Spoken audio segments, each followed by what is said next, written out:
Hello everyone, my name is Adam Lester, and this is my video for AEP 855, Module 4, looking at KESA and seeing how my school is doing at that. Just a reminder for you folks, I do teach at Salina South High School, so this is looking at that high school specifically, a little bit on the district level as well. That was actually one of the things that first stood out to me when we started having this conversation. A lot of the stuff that's on here that my building itself might not be showing or might have no evidence for is being done at the district level. For instance, there's some in here looking at technology integration, and we have one-to-one Chromebooks at my high school, but we haven't developed that ourselves. It's actually been through our management and information systems that's set that program together, and it continues to implement that in the future. So as we're kind of going through this stuff, what I have on in the background, this is some information from a couple of years ago, the 2016 and 17 school year. We actually had our building leadership team look over this, so this is mostly department chairs and a few other individuals that felt like they wanted to help out with this as well. We went through and kind of graded where we were at within these different rubrics to get an idea of what we want to be focusing on. And that's really what my principal and I discussed as well, how we're taking some of these things that are lower on the rubric and moving those over to be something that's a little bit higher. The biggest thing that we talked about together is over here if we're looking at relevance, the individual plan of study for students. This is something that we felt like could have a great impact, especially if we're looking at the results that we're expected to have as a high school in Kansas. Really, between those 5 results, there's 3 that we can impact: that having an IPS, our graduation rate, and then our post-secondary success.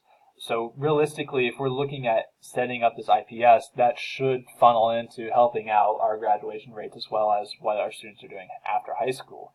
And with the idea or the understanding that we're supposed to be getting up to 75% of all graduate students having some form of certificate within 5 years of graduating high school, it's a big push, and this is something that we feel like it can help them out, making sure they are taking appropriate classes that they're interested in or that might help them know if they want to do one thing or another, or even potentially working towards getting a certificate, if not before they graduate, soon after they graduate high school. So it's something that's been a focus of our school. That's something that we actually changed our schedule for. We changed how we do conferences. There was a lot of training last year. It's quite a growing year for that. And of course, with growing comes pains in some cases. But it was an opportunity to kind of frame how we can impact this rubric and how one thing can have a kind of a snowball effect on other aspects as well.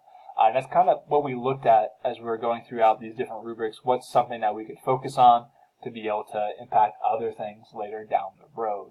And if I'm glancing through these here, as you can see, most of them are going to be in transitioning and modeling. There's not a ton that are going to be down towards implementing or towards no evidence.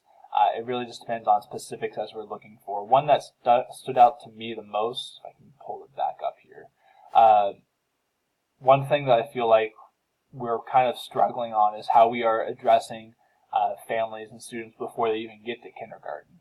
And that's something that I talked about with my principal. What can we be doing to just kind of set up a better community of care for our students before they even get there? And that kind of goes back to Standard 5 within our professional standards that we have.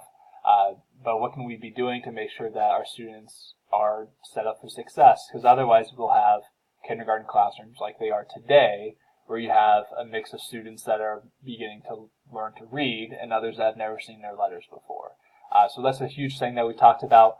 We also talked about how we kind of the turnover rate of teachers and how 50% of teachers within 5 years are moving on to different fields, and then 50% of administrators within 3 years are moving into different fields, and what we can be doing to support that.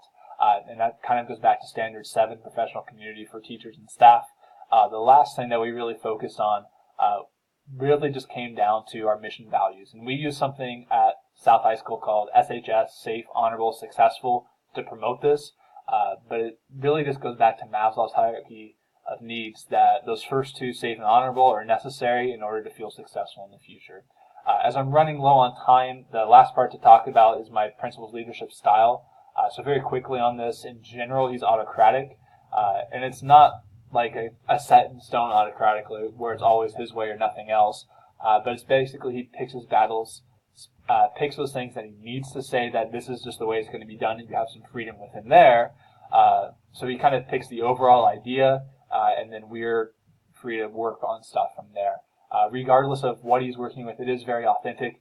He's very willing to share kind of his own background, his reasoning for something for this. He's very transparent about that, which makes it very easy to follow him, I will certainly admit.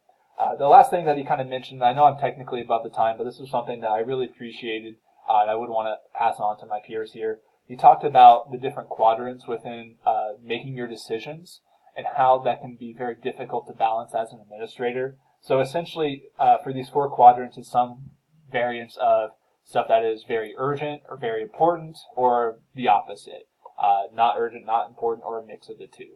And he mentioned how easy it is to be stuck within that part that's going to be very urgent but not important. How somebody can knock on the door, say, I have a complaint that I need to speak with you about, or a parent calls who's angry, or so many things that are very urgent and are very immediate, but in the grand scheme of everything that the administrator is doing is not that important.